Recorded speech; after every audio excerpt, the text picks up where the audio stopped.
दोस्तों आज की इस वीडियो में हम डिस्कस करेंगे डायबिटीज़ कंट्रोल करने के लिए 3 सबसे बढ़िया फूड्स के बारे में जो कि न सिर्फ आपकी ब्लड शुगर को कंट्रोल करने में हेल्प करेंगे बल्कि आपकी ओवरऑल हेल्थ को भी बूस्ट करेंगे। डायबिटीज़ एक ऐसी बीमारी है जो आजकल हर दूसरे घर का हिस्सा बन चुकी है। लेकिन अगर मैं आपको बताऊं कि आप कुछ सिंपल खाने की चीज़ें अपने डेली डाइट में शामिल करके डायबिटीज़ को कंट्रोल में रख सकते हैं, तो आई एम श्योर आप इनके बारे में ज़रूर जानना चाहेंगे। हेलो दोस्तों, मेरा नाम डॉक्टर सलीम है और इस चैनल पर हम बात करते हैं आपकी हेल्थ से जुड़ी यूज़फुल टिप्स, ट्रिक्स और नेचुरल रेमेडीज़ की। डायबिटीज़ एक लॉन्ग टर्म कंडीशन है, लेकिन इसे मैनेज करना बिल्कुल पॉसिबल है अगर हम अपनी डाइट पर थोड़ा-सा ध्यान देने लग जाएँ और सही चीज़ों को खाने लग जाएँ। क्योंकि जो भी कुछ दोस्तों हम लोग खाते-पीते हैं, उसका सीधा-सीधा डायरेक्ट असर हमारी ब्लड शुगर लेवल्स के ऊपर पड़ता है। तो आज की इस वीडियो में मैं आपको 3 अमेजिंग फूड्स बताने वाला हूँ, जो कि डायबिटीज़ को कंट्रोल करने में आपकी सबसे ज़्यादा हेल्प करते हैं।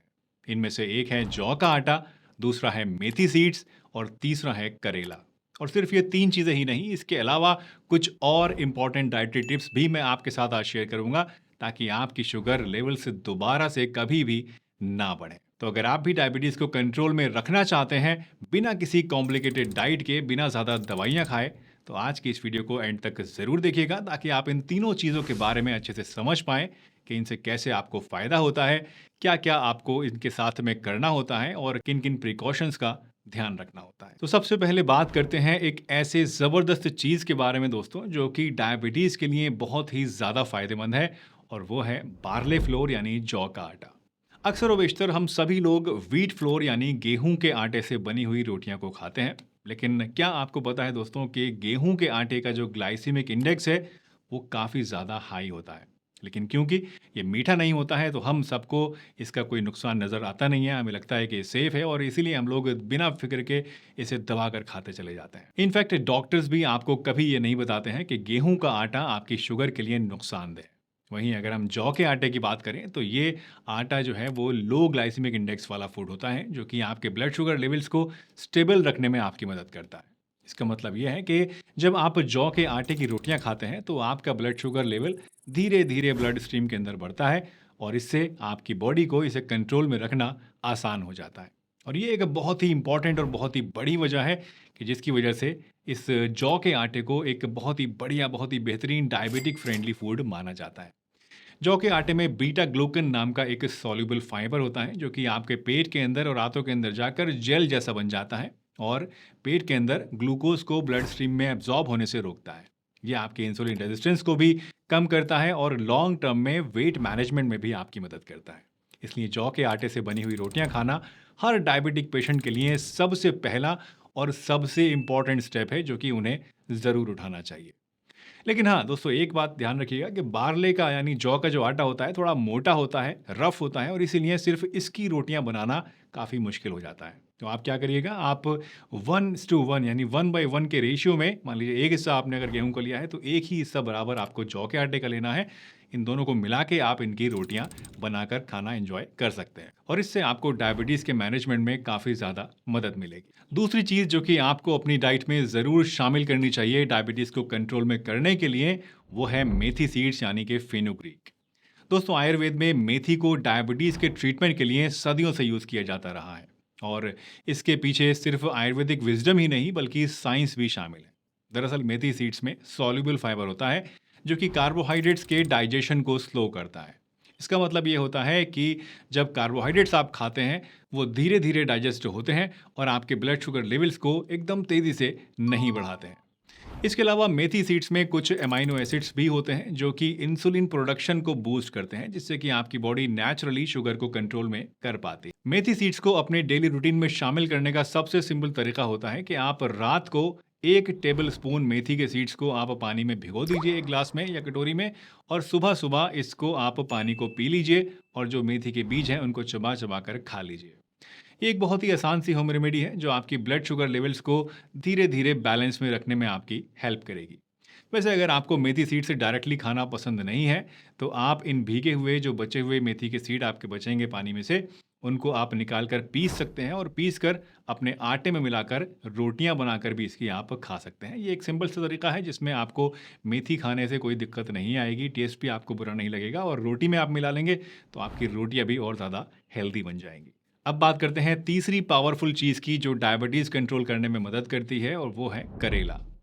दोस्तों आयुर्वेद में करेले को एक स्ट्रॉन्ग ब्लड शुगर रेगुलेटर माना जाता है और ये सच में बहुत ही बढ़िया काम करता है। और साइंस भी इस बात को सपोर्ट करती है कि करेले में कुछ एक्टिव कंपाउंड्स होते हैं जैसे कि कैरेंटिन और पॉलीपेप्टाइड पी, जो कि आपके ब्लड शुगर लेवल्स को नेचुरली रिड्यूस करते हैं। इनका काम आपकी बॉडी में ग्लूकोज के अपटेक और यूटिलाइजेशन को इम्प्रूव करना होता है, यानी आपकी बॉडी शुगर को ज़्यादा अच्छे से मेटाबोलाइज करती है, ज़्यादा अच्छे से उसको बर्न कर देती है। करेले को अपनी डाइट में शामिल करने का सबसे पॉपुलर तरीका होता है करेला जूस पीना।